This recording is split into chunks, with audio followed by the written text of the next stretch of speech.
I never planned to be the guy typing out an office story like some desperate confession to the internet. But the truth is, something inside me broke that day. And once something breaks quietly, it doesn't go back to how it was. It just sits there, sharp and patient, until the moment you finally decide to stop pretending it isn't cutting you. For context, I've always been the quiet one in the room, the guy who knows the system well enough to fix what others break, but not loud enough to take credit for it. I don't mind. Not everyone wants the spotlight. Some of us just want a clean sprint board, stable builds, and teammates who act like adults. But that last part? That was too much to hope for with Marcus around. Marcus was the type of coworker who walked into every meeting like it was a stage production starring him, with the rest of us as supporting cast. Tall, charismatic, fast-talking, always ready with a joke that made people laugh harder than it deserved. The kind of guy managers love because he makes them feel like everything's under control, even though he's usually the reason it isn't. I worked with him for 2 years, 2 long, wearying years, and for most of that time I let the small things slide. The sarcastic comments, the eye rolls, the way he'd interrupt me during demos with, what Ethan means to say is, the laughs he'd get at my expense, the meetings where he'd forget to mention what I actually built. You tell yourself these things don't matter, that you're overreacting, that maybe you really are the weak link he makes you out to be. It's funny how fast confidence erodes when you're surrounded by someone who chips away at it one joke at a time. But even then, even on the worst days, I was patient. I believed in keeping the peace. I believed in not making waves. I believed that if I kept my head down long enough, people would eventually see my work for what it was. I didn't know yet that some people never see quiet competence. They only see space they can use. The day everything shifted started like any other deadline disaster. We were behind. The client was tense. Leadership wanted answers without hearing any of them. Everyone was sleep-deprived, brittle, and pretending not to be. Marcus was in rare form, leaning back in his chair, tossing jokes across the conference room like he was hosting a late-night show. The atmosphere was wrong from the first minute. Fake lightness, forced laughter. That kind of corporate tension where everyone is smiling but you can hear teeth, grinding under the table. Our director asked why one of the critical modules wasn't ready. I started explaining the dependency issue that Marcus had caused the week before, gently without throwing him under the bus. That was always my mistake. I tried to protect the team even when the team didn't protect me. Marcus cut me off. "Let me clarify," he said with a laugh, leaning forward like he finally decided to get serious. "The only reason that thing isn't done is because Ethan here slows down every task like it's his side hobby." A couple people chuckled, nervously, politely, the kind of laughter that says, "I don't actually think that's funny, but this room is dangerous, so I'll laugh anyway." I felt that familiar drop in my stomach, the one I'd felt a dozen times before. Embarrassment disguised as patience. Humiliation disguised as professionalism. I could have swallowed it again, but then he said it, with a grin, with perfect comedic timing. Loud enough that the people on the call who weren't even paying attention suddenly looked up. "Honestly, the greatest gift you could give this project is if you disappeared from this company." The room erupted, not in laughter, but in that uncomfortable sound between amusement and shock. A few people looked down. One person muttered, "Jesus, man," under their breath. The director tried to smile, failed halfway, and settled on a grimace. And Marcus? He sat back like he'd just delivered the punchline of the century. I didn't say anything, not a word, but something inside me, not pride, not anger, something quieter, clicked. A single calm thought. You don't get to speak to me like that anymore. He waited for my reaction, expecting me to shrink the way I always did, expecting me to laugh it off, expecting me to play along with his little performance. But I just looked at him. No glare, no threat, no emotion strong enough to entertain him. He looked away first. For the rest of the meeting, I didn't open my mouth. I didn't defend myself. I didn't correct him. I didn't argue. I just listened, observed, filed every sentence into a place I'd never used before. The place where quiet men keep their breaking points. When the call ended, people shuffled out awkwardly, pretending not to notice me. Marcus gave me a clap on the back as he passed. "Lighten up, man. It's called humor." I didn't respond. I didn't look at him. I didn't even tense. Because the truth is, that wasn't humor. It was hierarchy. And for the first time in 2 years, I realized I didn't have to stand at the bottom of it. By the time I left the conference room, my decision was already made. Not revenge, not a confrontation, not an outburst. Just a simple, steady promise to myself. I won't let him get away with this. Not anymore.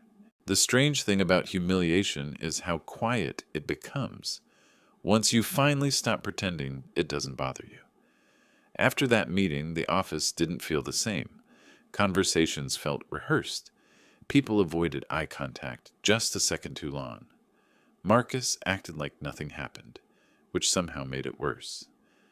There's a particular kind of arrogance in a grown man who believes he can insult someone publicly and erase it with a smirk the next morning. I didn't confront him. I didn't file a complaint. I didn't gossip. What I did was far simpler. I started paying attention. Every message in Slack, every joke he made in passing, every task he reassigned without explanation, every time he edited a ticket description to make his part look bigger and mine look smaller. All the things I used to chalk up as harmless quirks suddenly looked like a pattern made of bad faith and convenience. The first real sign came the next day. I pushed a fix for a bug that Marcus himself introduced when he bypassed a validation rule. It wasn't a big deal. Anyone can make mistakes. But instead of acknowledging it, he commented under the ticket. Applied workaround for Ethan's oversight. Clear as day, in writing. In a public board our director reviewed daily. I stared at the screen for a long minute, fighting that old reflex to just let it go. Then I replied, short and neutral. Validation was disabled in comment 80.79. Fix addresses that. No attitude, no accusation, just fact. Within 10 minutes, he deleted his comment. That was new. Marcus never backtracked unless someone else saw the truth first. And that was the moment I realized he knew exactly what he was doing all along. A few days later, our team lead pulled me aside. Not in a meeting, not in a formal tone. Just a casual, "Hey, can we talk?" near the break room. The kind of tone managers use when they want to act supportive, while preparing to hand you a scripted message. He cleared his throat. "I've noticed some friction between you and Marcus. Is everything okay?" I kept my voice steady. "Everything's fine on my end." He frowned like that wasn't the answer he expected. "Well, Marcus mentioned he's been picking up several of your tasks lately." There it was.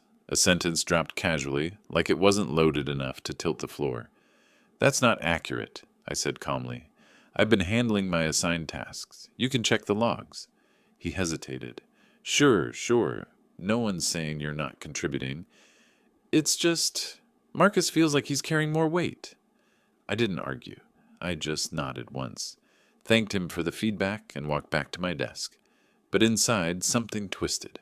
A slow, simmering disbelief at how easily a single loud voice could rewrite the entire narrative of a team. After that, Marcus turned it up. He'd forget to tag me in threads, finalize decisions without my input, tell others I was still working on that thing when he hadn't even checked, then act confused when I corrected him. He was painting an image, one brushstroke at a time, of a guy who couldn't keep up, and somehow everyone seemed a little too ready to believe it.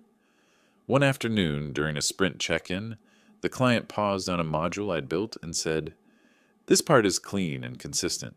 Whoever did this, great work." Before I could speak, Marcus jumped in with, "Yeah, I guided a lot of that structure." For a second, something tried to rise in me, anger maybe, but I pushed it down and simply said, "I wrote that end to end, happy to walk through the logic." And I did. Cleanly, confidently, no hesitation. The client nodded. "Makes sense. Nice job, Ethan." That was the first win I'd had in months. Not big enough to shift office politics, but big enough that Marcus's jaw tightened visibly. He hated losing the spotlight more than anything, and that tiny victory felt less like praise and more like oxygen. But victories don't stay clean with people like him. Later that evening, I saw a private message pop up from Marcus. "Next time, give me a heads up before you take over like that." It made us look disorganized. I stared at the message for a long time, feeling something unfamiliar. Clarity. I didn't apologize. I didn't explain. I didn't soften. I simply closed the window and let the message sit unanswered. The next morning, he retaliated the way insecure people do, quietly, indirectly, and with just enough deniability to make it seem accidental. A task I'd been working on for a week was moved to his name. No explanation, no discussion. Then a note appeared in our team channel, emphasizing the need for ownership consistency and sharper accountability. And of course, he positioned himself as the one cleaning up. My lead pinged me privately. "Marcus says you're overwhelmed. Do you need help finishing your backlog?" Overwhelmed. Help my backlog. In 2 years, no one had questioned my capability.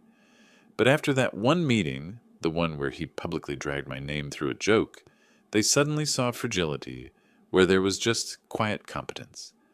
I typed a calm response. "My workload is normal. Tasks were reassigned without my request. I can take them back." He replied with a thumbs up emoji, the digital version of a shrug that means, "I don't want to deal with this." That confirmed it. Marcus wasn't just being annoying. He was building a case, a narrative, a foundation for something bigger, something designed to push me out or step over me. And still I kept my tone neutral, my actions precise, my documentation thorough, because now I understood that this wasn't a personality conflict. This was strategy, his, but strategy works both ways.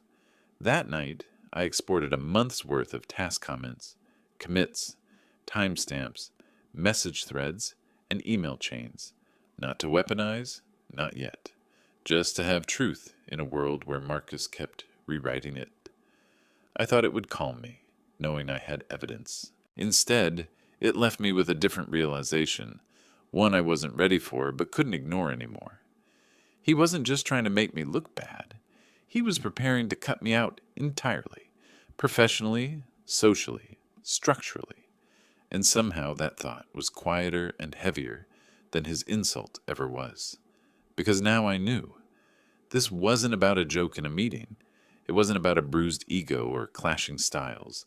It was about someone deciding the team, and maybe the entire company, would be better without me in it. And he was acting like he'd already won. If part 2 was the slow tightening of a rope, part 3 was the moment I finally felt it pull. And the thing about pressure is, it doesn't just crush. Sometimes it reveals what's been hidden under the surface the whole time. The collapse began on a Tuesday morning, the kind where everyone shows up early because something feels off before anyone says a word. Our director sent a short message in the main channel. Urgent sync in 10. Mandatory. No agenda. No warning. No context. Meetings without agendas rarely bring good news. I joined the call. Everyone had their cameras on, faces tense, tired, trying to pretend they weren't reading each other. Marcus looked unusually composed, the kind of calm you only see in people who think they're about to win something. The director cleared his throat and said the words that made my chest tighten. We've had some concerns raised about inconsistent performance metrics and delayed deliverables. Some patterns require clarification. Patterns, concerns, clarification. Corporate language that means someone has been pointing fingers, and we're here to see where they land. Marcus jumped in before anyone else could breathe. "Yeah, I've already flagged some issues. I've been covering a lot of Ethan's gaps lately, so I can walk you through where the bottlenecks are."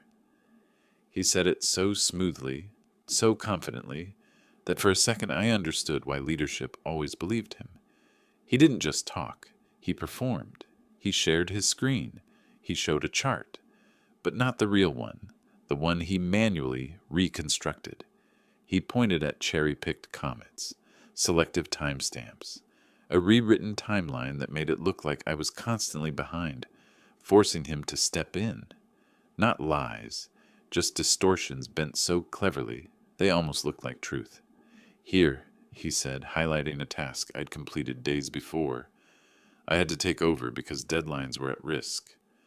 My jaw clenched. He wasn't just escalating, he was executing. But he wasn't prepared for what came next. The client joined the call. That wasn't planned. That wasn't routine. That wasn't good for Marcus. Their project manager sounded irritated. Before we move forward, I need to ask something.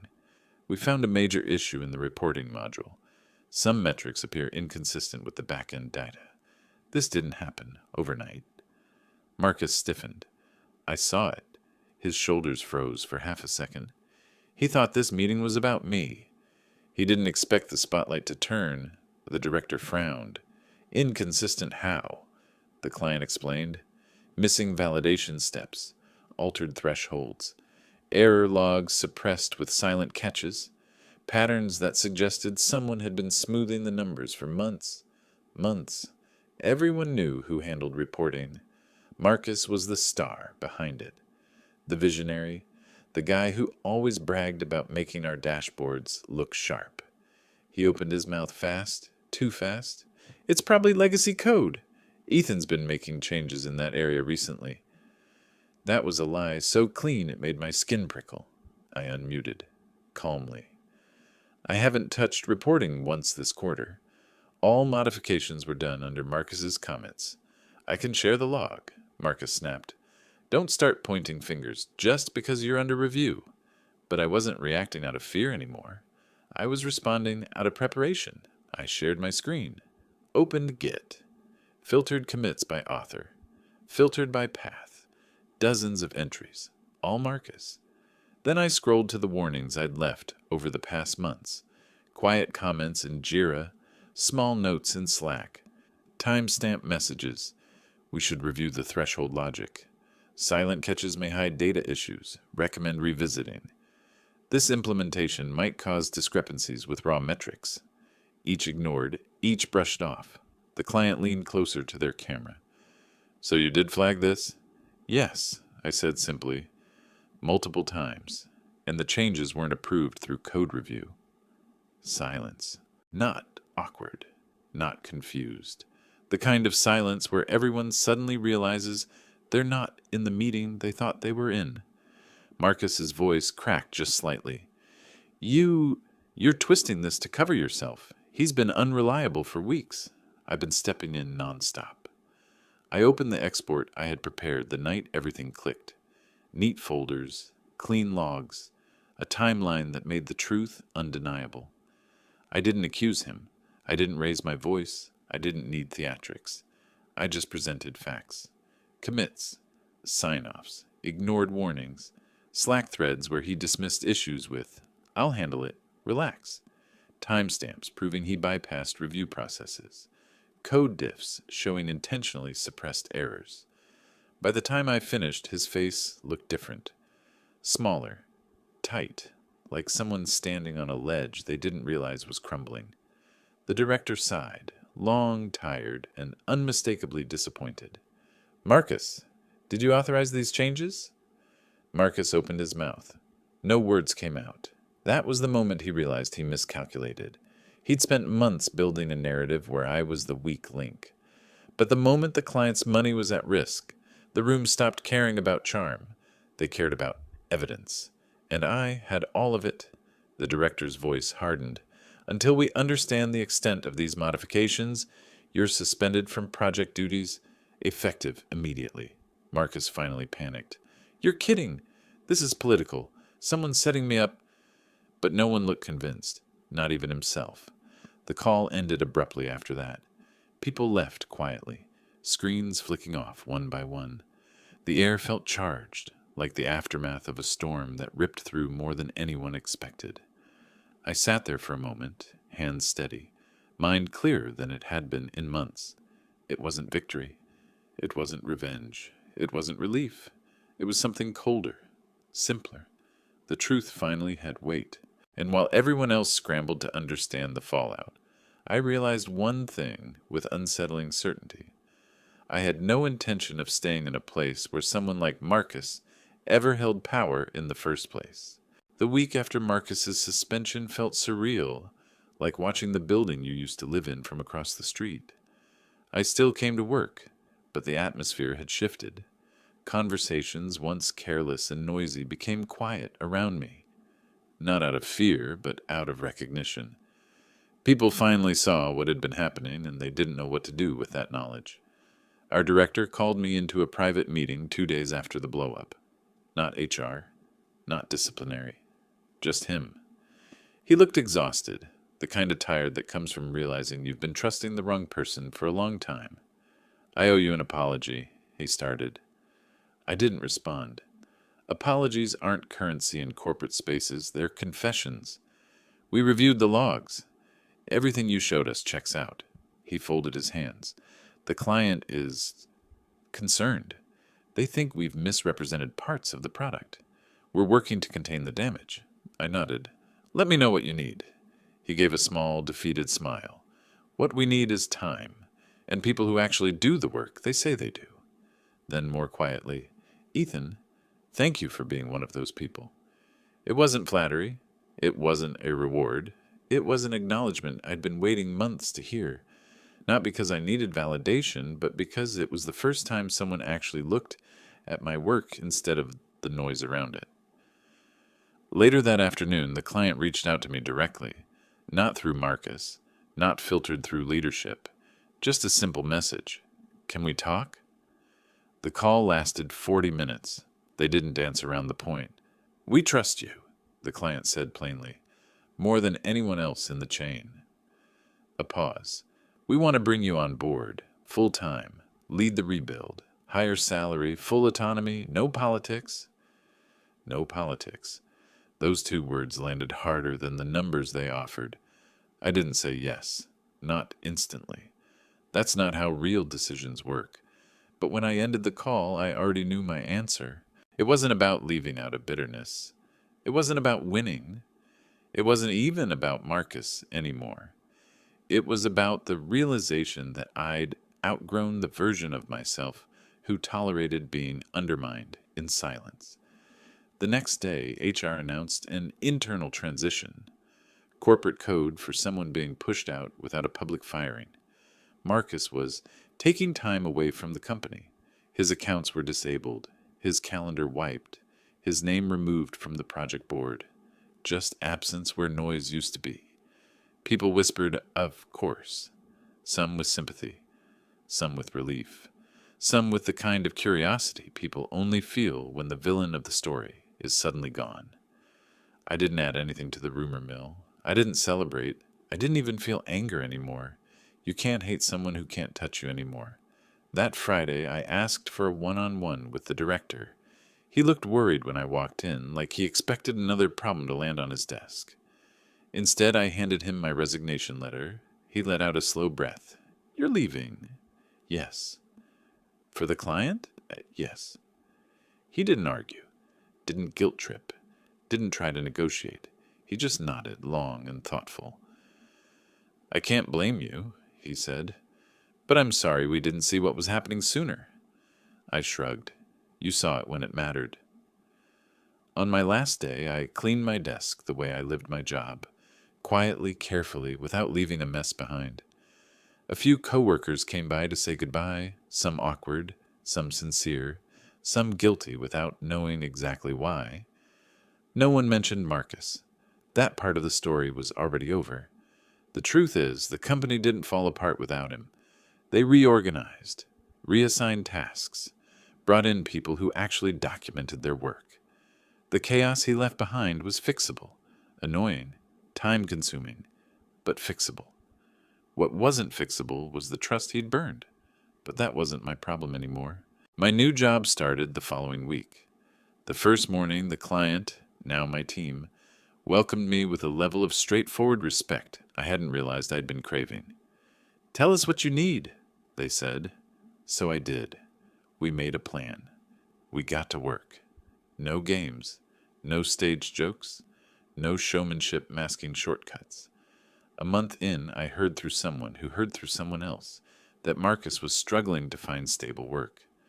Word travels fast when a senior employee gets caught manipulating data. He tried freelancing, consulting, a startup that didn't make it 2 months. Everything he used to brag about, his connections, his reputation, his charm, didn't help him now. Again, I didn't feel triumphant. Just finished. One evening, I stepped outside after work. The air was cool, the kind that makes you slow down without thinking about it. For the first time in a long time, I felt the kind of quiet that wasn't loneliness or fatigue. It was peace. Real, earned peace. People think the satisfying ending to a story like mine is revenge. The toxic coworker gets fired, humiliated, punished. But the truth is simpler. The real satisfaction is walking away from a place where someone once had power over you and realizing they don't anymore. Marcus once told me the greatest gift I could give the project was to disappear from the company. He was right, just not in the way he meant. My leaving saved the project. It saved my career. And it saved me from becoming the version of myself who learned to accept disrespect because it felt easier than fighting it. Now, when I look back at that meeting, the one where he tried to turn an entire room against me, I don't hear his words anymore. I hear my own. Not spoken out loud, but clear enough to guide every step that followed. I won't let anyone write my place in this story for me ever again.